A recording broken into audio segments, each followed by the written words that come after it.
All right, so let's just do a few of these together. I'll do a little bit of review as well. So one thing that's different about graphing is that we're so used to thinking left to right. Like you read left to right, a lot of things left to right. When you're looking at this equation, though, remember you need to know this tells you two things: where you're starting and where you're going.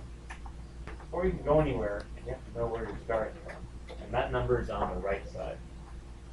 Okay, that's what this is. So, see all this, the first thing you want to look at is, where are you starting from? You're starting at 3.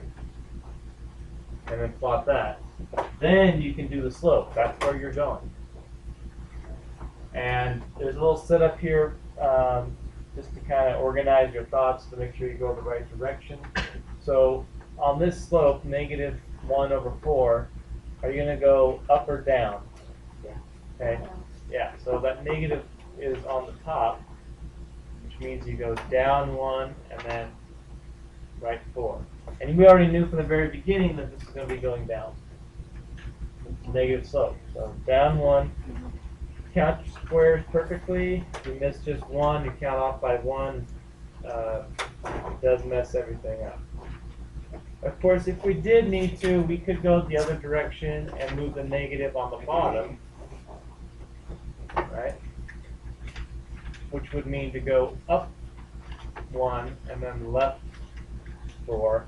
Let's go back to the beginning, up 1 and left 4. It still shows up on the same exact line. And of course, you're going to use a straight edge and show that all these points are on the same line. Again, straight edge, yeah, and show they're on the same line. If they're not exactly perfect on the same line, something was done wrong. Go back and fix it. Never just draw a random jump off the straight line. Or if it's still the same, the y-intercept would be.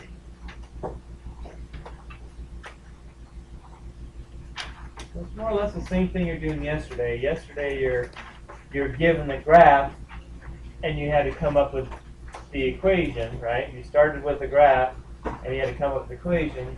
Today is just reversed. You're given the equation, go ahead and graph it. So same thing, slightly different, but it's really getting comfortable with all these numbers and what they mean and what they represent. Please stay attached to what we did yesterday with, okay, that's the starting point. That's like I already have, $3 or, 3 gallons if you're draining something, that's what it means. That's what it starts. That's why we start there. Okay, number 2, what is the run? So how would I graph this? Yeah, first, and then again, it's weird, you're going to start on the very right-hand side of the equation. You start at negative 4. 0, negative 1, 2, 3, 4. And then the slope is, should I just go up 3 or right 3? What does this tell me? Yeah, so we have to know that 3 is the same as 3 over 1. Without that over 1, none of this works.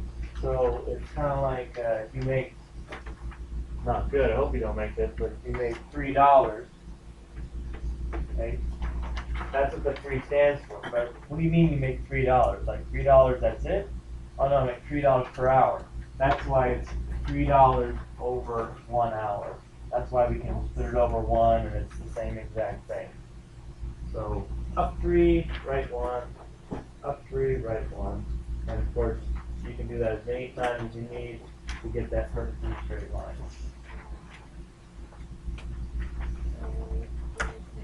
Let's go down to 5. What is the slope on 5? 4.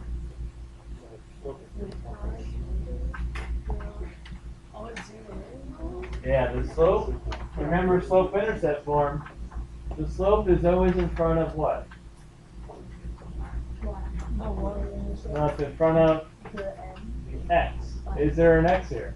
No. No, this 4 is the y-intercept. So if I had to rewrite this, I could do y equals 0x plus 4. That's how you write this all the way out. But we don't write the 0x usually.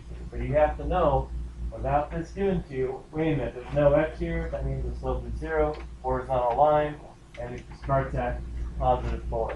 So those are the little nuances we're practicing on right now. So you might look at this and say, oh, this is super easy, no big deal, but then you run into something like this. If you say 4 is the slope, and you go up 4 over 1, that's what you're thinking of is y equals 4x. Okay, so that would be up 4 over 1 starting at 0. Y equals 4 has a 0 slope. Very different line because of one little thing, if there's an x or not there. Front back. Okay,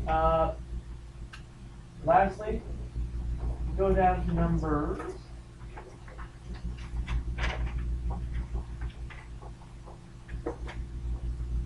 Like 8. You can see it's not solved for y here. So we did this actually back in Unit 1 though, actually Module 1 a long time ago. We had you solve for y. We didn't tell you what it was for, but we said solve this equation for y. We had homework on this a while ago. So that when you get to this point, you have already had a glimpse on how to get it in slope-intercept form. So if we give an equation in any format, you want to be able to put it into this format so you can then graph it. So what would the steps be in order to get y by itself so it's y equals? Add x to both sides, and now you can just say, oh yeah, I remember this, and go ahead and do add x to both sides. Go ahead and do those steps. 0, 3y equals what? 1x plus 6. What's their name? Negative 1. X. Positive x. Plus Positive 6. So we want to put the x after the equal sign because in our slope-intercept form, the x is after the equal sign. And we made a point of telling you that before. We didn't give you a really reason on why to do it that way, but now you can see if you practice that way, you're already used to it. Okay, so that goes back to one of those things like, how come I have to do it? I can do it a different way, and why do I have to do it that way? This is one of those things. If you do the way you're supposed to do a long time ago, now it's perfect. It's in slope-intercept form. You don't have to change anything. If you kind of like, well, I didn't like that, I kind of did it this way. Number one, we marked it wrong because you're not following directions. Number two, now it feels like you have to do two problems. You have to figure out how to do this part right, just solving, and then you have to graph it. So always follow what you're told. There is a good reason for it. Lastly, divide both sides by 3.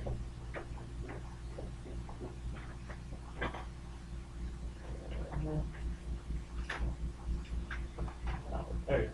Divide both sides by 3. So now the 3's cancel out, and now I have the y equals that I need to graph. What is the slope? Yeah, so you guys already know. Yeah. There's a 1 here, so that's 1/3 x. Do I have to divide both of these? Yes. Why? What is that called? Why do I have to divide both of these by 3? Remember? It's the same property that tells me I have to multiply both of these by 3. Yeah, this is the sugar property for multiplication.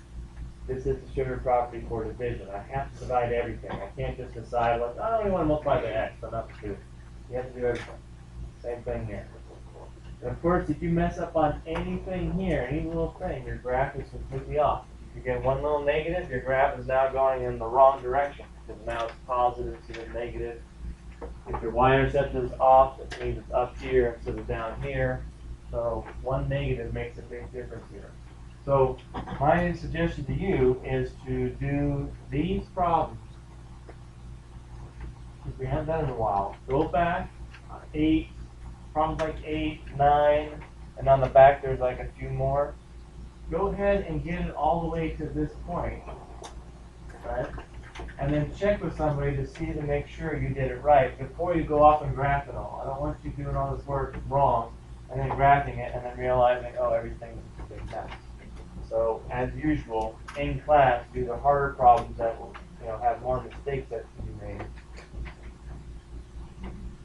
And then like 1 through 7, those are a little bit easier. You can do those later if you run out of time. You can do the easy ones later.